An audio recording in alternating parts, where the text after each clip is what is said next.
Hi everyone, I am Celia. I'm part of the marketing team here at Portland Opera.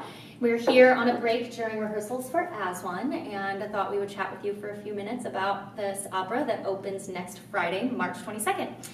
If you guys want to let us know who you are, your names, and what role or roles you have in the opera. All right. Ladies No, first. oh. Well, ladies first. All right. I'm Hannah Penn, and I'm singing the role of Hannah. That's not confusing at all. Hannah after. I'm Lee Gregory. I am singing Hannah before.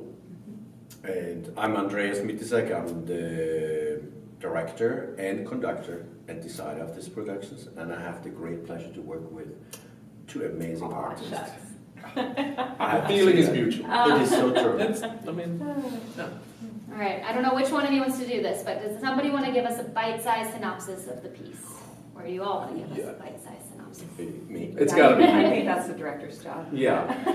I think it's a great story. It's a transgender story. It's not necessarily a transgender opera, as I think we discussed before, but it is the story of Hannah in the transition from male to female, and we meet Hannah as a little boy, as a paper boy. There's a great aria scene that Lee is singing about the paper route and how he discovered how he liked wearing a blouse underneath, and then it goes through the whole journey in 15 scenes with those two characters both representing different parts of Hannah and eventually becoming one just as herself, then as a female character. It's a great story that is not necessarily tied to a transgender journey, but the journey we all take, finding ourselves in this world and who we are. That's great. There you go. See, that's why we talked And can you tell us a bit about the music? Yeah. It's very lyrical. Hey, it's an opera in English. Yes. It's a big variety of character and moods.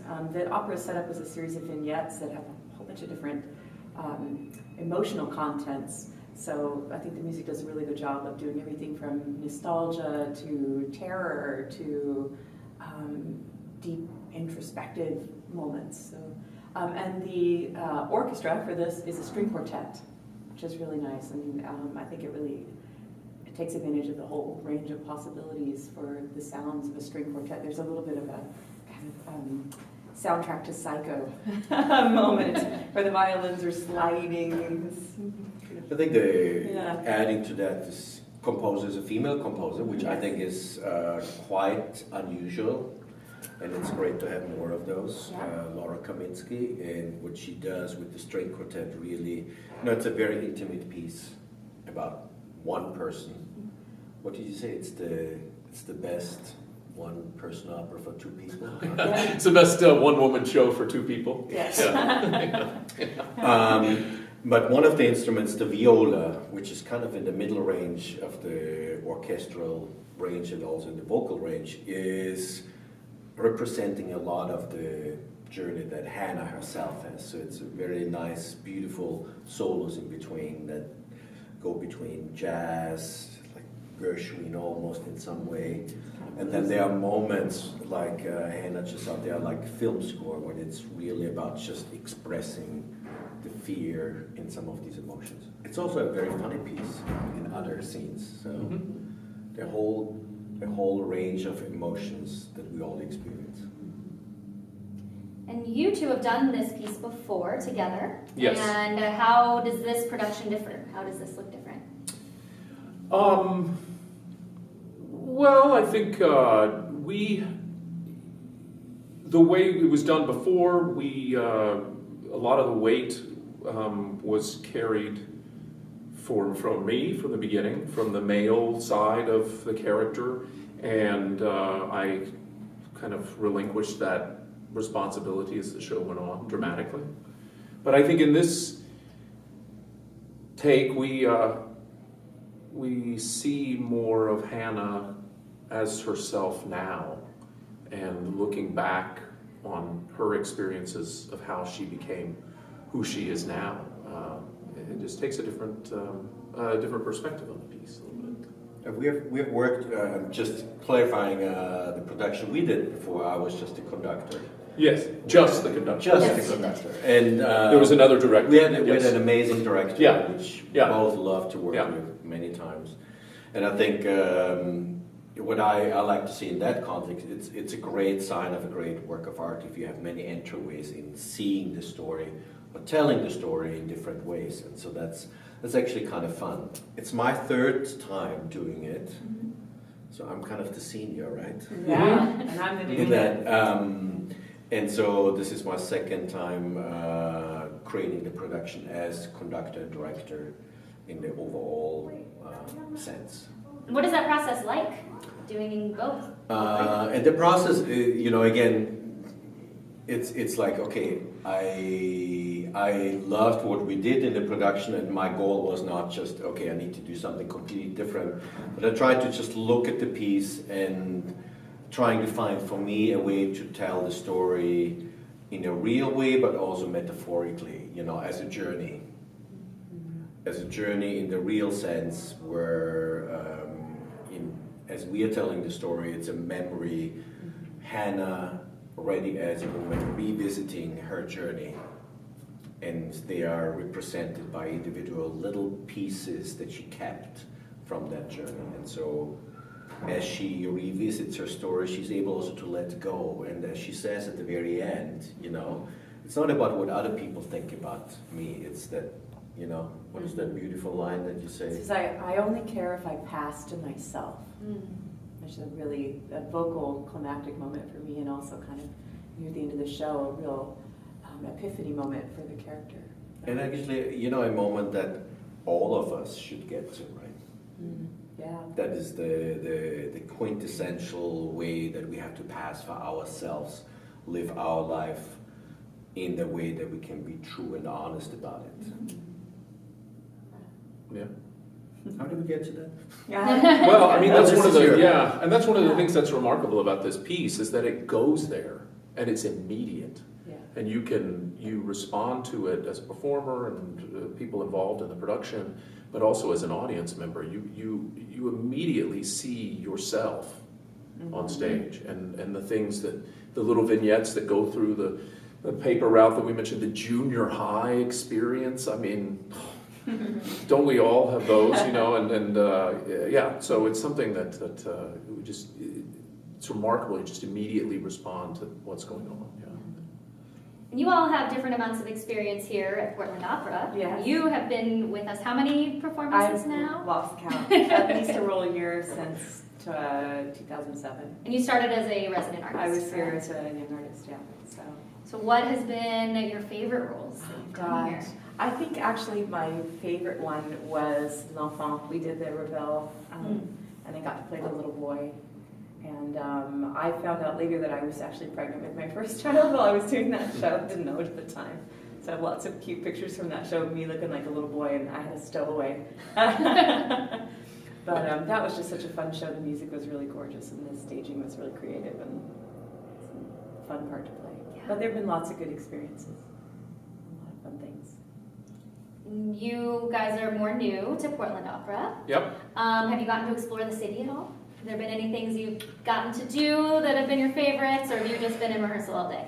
Taking the streetcar back and Yeah, forth. streetcar. That's yeah, some nice little Portland experiences. Yeah. And I liked, like what I was told, right? There's a little beam of sunlight and everyone is out. Standing, 1,000 people Yeah. standing in the one spot. Yeah. It's a great city so far. Yeah. I've seen. And Portland Opera is an amazing company. Yeah, I was If all you've had time to do is ride the streetcar, we need to give you 4 days off. I know. No trips to Powell's. Plan to do, yes, been to Powell's a couple of times already, yes, Yeah. of course, and we're right there, we're staying right. No yeah. brew That's pubs. You don't have to sing. You can go to the brew pubs. You have Yeah, to not sing yet, all not these yet. high notes. Yeah. Are there any other things on your list you want to do while you're here? You talked about going to the coast. I was I've talking, done, It's but beautiful. talking about some skiing. oh, Yeah. I'm from Austria, so. I don't know that we Wow. will compare favorably to Austrian skiing, but Well, it's Little snow goes I along. know, right? If you haven't done it, yeah. If it's been a while, or yeah. Yeah. Skiing is skiing. You could go up to Timberline Lodge. It's beautiful up there. Yeah. Have you then discovered you have a favorite Portland donut? For me, Blue Star. But it's very convenient, very close. I hear Pips is the place to be. People seem to literally love Pips, it's true. But it's a little more of a journey. I haven't gone there yet. But Blue Star is pretty great. There were free donuts at rehearsal the other day. Free donuts are always the best. I don't discriminate against. I like them all. Can't choose. They're all favorites. Yes. Yeah. So then, a question for all of you is, how did you first get into opera? It was kind of by accident. My story's boring, so I'll tell it first. I went to college and didn't know what I wanted to do, and so studied music and got encouraged along the way, and I loved singing, and a teacher that was learning to sing classically, and she just encouraged me to sing opera, and I would go to the library and listen to singers, and that's how I fell in love. What did you sing before you studied classical music? I sang a lot of folk music. Yeah. Yeah. I can see that. Yeah. I sang a lot of folk music, and then I did a lot of musical theater too in my first, yeah. Cool. What about you guys? Well, I studied piano, and at some point, amongst other things, I got a job in Vienna to play for opera at the Opera House, and I thought, oh, it's not too bad. I actually like it. And so somehow, I got drawn into it, and I love theater, and I love music, and opera is a great combination of both, if it's done right. If it's done well. Certainly in this opera it will be, because we got two great singing actors that really help, draw you into the story. It's a great story. I grew up watching those PBS broadcasts, which I don't think are on TV anymore. Now we have the cinema live streams from the Met, which are really great, but they used to have, the Met on PBS all the time. And when I was 7 or 8 years old, they showed the whole ring cycle, and I begged to stay up late and watch it. And my parents thought I was crazy. They still don't like opera, and they just were like, "Why does our 7-year-old want to watch this?" But it's a fairy tale. It had magic, and I got to admit that also, I was in high school, Yeah. a little bit older than you. Yeah. But yeah, I remember that too, that ring cycle at the Met. Great Yeah, production. same thing. So that was an early influence on me in opera too. Wasn't that the Otto Schenk production? Yeah. Yeah. Austrian. Yeah, well, there you go. We know how to tell tales. Yeah, that's true. I think it's really important to make sure kids see some opera before they have gotten to the age where people are telling them it's not cool. Because when they're that little, they're completely open-minded. Like, I've taken my kids to it, and they absolutely love it. And I used to do a bunch of school shows and various training programs, and 6 to 10-year-olds are like, wow, that's the most amazing thing. And then if you get them at like 15 and they've never seen an opera, they're too busy trying to figure out how to be cool, and they're afraid to take the risk. So yeah. Are there any musicians, TV shows, books, movies that are inspiring you right now?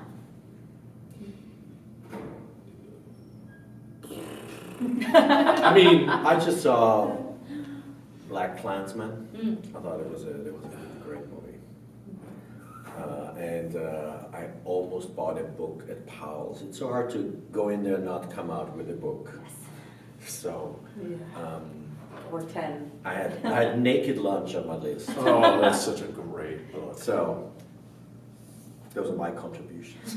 Oh, man. I might have to go back and buy it. I mean, look, this is going to be really esoteric and nobody's going to care.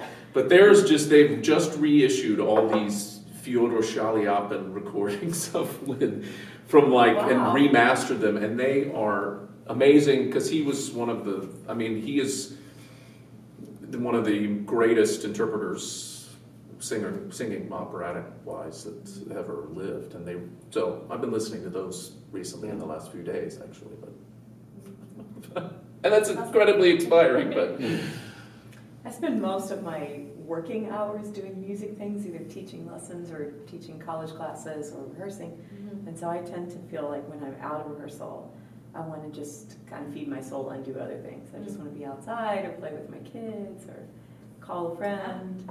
And so maybe that's a weird answer, but I feel like you have to do a lot of that as an artist to have something to say once you're on stage. If your whole life is music, then it's just a feedback loop, and you need eventually to have something from outside music to bring onto the stage. And when I started looking at this character, I thought, well, this is very different from my own experience, and I'm going to think really hard to get in there, and I am doing a lot of thinking, but I also am finding so many parallels of just, I don't know if it's just me getting a little bit older, but like just finding your own confidence and redefining who you are in your life and what you feel good about and what external pressures you want to release. It's really good stuff, a lot of good stuff in this opera. Yeah, I gotta say, in some ways, but in some ways it's a very, very easy opera to play dramatically. It's very easy to get in touch with the emotions that you need to display on stage because they are so They're real, so real. and so apparent. And so modern. I gotta say, it's actually a lot harder for me sometimes. The hardest characters for me to play are not the pants roles. They are the female characters that are written that like Yeah. people who seem to have never met a woman. Like female characters from the early 1800s operas, and it's like nobody behaves that way. No one's, and then you have to kind of really work to get in there and motivate their choices and their actions and to love and respect these characters. And this one feels so much easier. It's great. Yeah. That's interesting. I always want Carmen to just stab Don Jose and then that's the end of the opera. That'd be so great. They did that somewhere in All Europe. the beautiful Yes. music. Recently, they restaged it. Yeah. All right, we're running out of time, but Okay. if you guys have any last things you'd like our audiences to know? I think we talked about a piece that most of you probably haven't seen. Probably Oh, no yeah. one really has I- seen, but I think, please come and see the show. I think it's a life-changing opera in the best way. It's a story that impacts us all, and it's also a story that opens up our understanding for people who are different. And I always like to say that, I think like sometimes it's all these differences that unite us. That we start appreciating who other people are and their differences from who else we are. So, Yeah. come and see. Well said. Yes. Great. Well, the opera opens next Friday, that's March 22nd, and you can find more information on our website, portlandopera.org, and thanks for watching. See you at the opera. Yeah.